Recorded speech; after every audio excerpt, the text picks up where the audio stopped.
పలంనేరు నియోజకవర్గం నుంచి విచ్చేసినటువంటి వైఎస్ఆర్ కాంగ్రెస్ పార్టీ కుటుంబ సభ్యులందరికీ కూడా ప్రత్యేకంగా ధన్యవాదాలు తెలియజేసుకుంటూ ముఖ్య అతిథులుగా ఈరోజు మనకు మాజీ ఎంపీ పెద్దపల్లి విచ్చేశారు.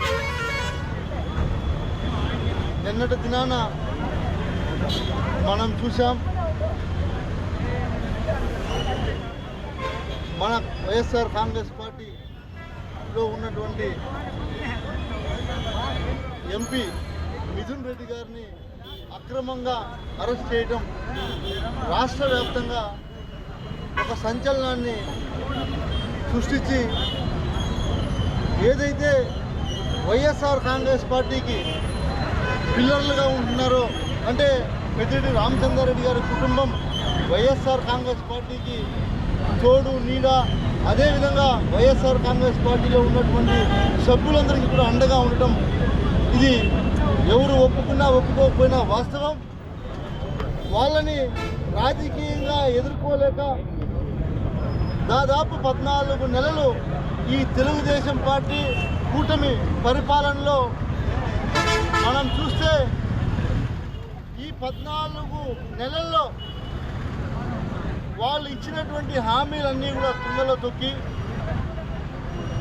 ఎక్కడ అభివృద్ధికి నోచుకోకుండా వైఎస్ఆర్ కాంగ్రెస్ పార్టీలో కీలక నేతల మీద అక్రమంగా అరెస్టులు చేపించడంలో ముందడుగుగా ఈ కూటమి ప్రభుత్వం నడుస్తుందనేది ప్రజలందరూ కూడా గమనిస్తున్నారు.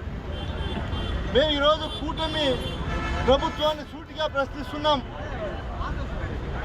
ఆయన 3 సార్లు ఎంపీగా గెలిచి ఈరోజు భారతదేశంలోనే ఒక గుర్తింపు అయినటువంటి వ్యక్తిగా ఎంపీ మిథున్ రెడ్డి గారి చరిత్ర ఉంది.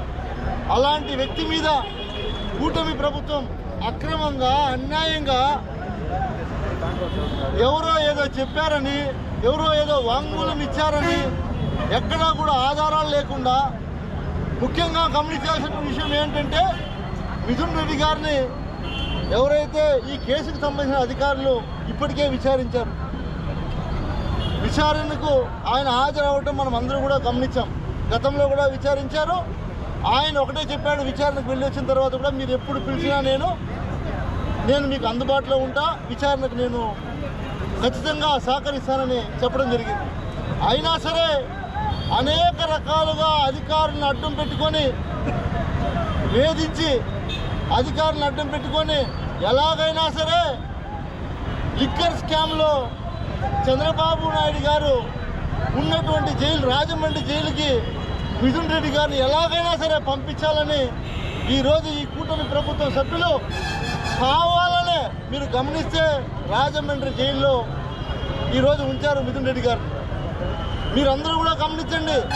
జైల్లో ఉంచొచ్చంటే గుంటూరులో జైలు ఉన్నాయి, నెల్లూరులో జైలు ఉన్నాయి, చిత్తూరులో జైలు ఉన్నాయి, కానీ రాజమండ్రి జైల్లోనే చంద్రబాబు నాయుడు ఉన్నటువంటి జైలుకే పంపించారంటే వీళ్ళు ఎంత కక్షపూరిత రాజకీయాలు చేస్తున్నారు గమనించాలని నేను కోరుకుంటా ఉన్నా. ఒకటే తెలియజేస్తున్నాం, ఈరోజు ఎవరైతే తొత్తులుగా పనిచేస్తున్నటువంటి అధికారులందరికీ కూడా మేము హెచ్చరిస్తున్నాం, ఏ పార్టీ కూడా అధికారం శాశ్వతం కాదు కాదు కాదు గుర్తుపెట్టుకునే అధికారులు.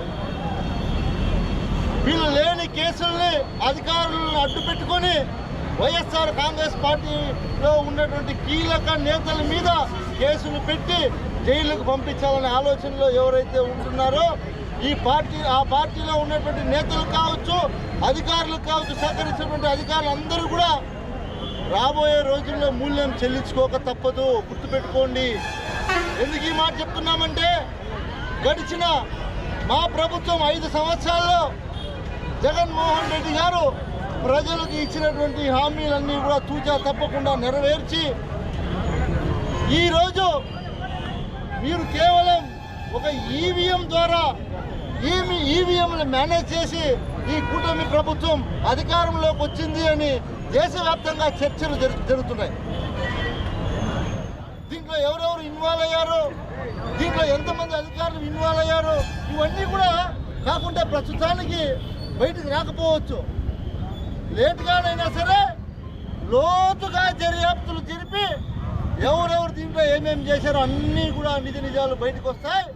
ఒక్కొక్కరు చేసినటువంటి తప్పులకు ఖచ్చితంగా శిక్షలు కూడా పడతాయని గుర్తు చేస్తున్నాం, మీ అందరికీ కూడా తెలియజేస్తున్నాం. ఒకటి మేము కోరుకుంటున్నాం ఈ కూటమి ప్రభుత్వాన్ని, మీకు చేతనైతే మీరు చెప్పినటువంటి వాగ్దానాలు నెరవేర్చండి, మేము కూడా శభాష్ అంటాం. అంతేగాని చేతకాక ఈరోజు వైఎస్ఆర్ కాంగ్రెస్ పార్టీకి గట్టిగా అండగా ఉన్నటువంటి నేతల మీద కుట్ర చేసి కుతంత్రాలు చేసి జైలుకు పంపించేంత మాత్రాన ఇక్కడ ఎవరు భయపడరు, గుర్తుపెట్టుకోండి తెలియజేస్తా ఉన్నాం, హెచ్చరిస్తా ఉన్నాం. కూటమి ప్రభుత్వాన్ని కూడా గుర్తుపెట్టుకోండి. మా ఒకటి డిమాండ్, ఈరోజు ఇలాంటి అరెస్టులు ఎన్ని చేసినా మేము రోడ్లోకి వస్తాం, ఖచ్చితంగా కూటమి ప్రభుత్వాన్ని నిలదీస్తాం. మీరు చెప్పినటువంటి హామీలు నెరవేర్చేంత వరకు ప్రజల పక్షాన మేము నిలబడి పోరాడతామని కూడా తెలియజేసుకుంటూ రాబోయే రోజుల్లో మీకు తగినటువంటి బుద్ధి ప్రజలే తెలియజేస్తారని కూడా తెలియజేస్తున్నా. ఎందుకంటే మీరు మీ కుమారుడు మీకున్నటువంటి బీజేపీ పార్టీలో కావచ్చు, అదేవిధంగా జనసేన పార్టీ కావచ్చు, ఒకటి మీరు ఆత్మ పరిశీలన చేసుకోండి.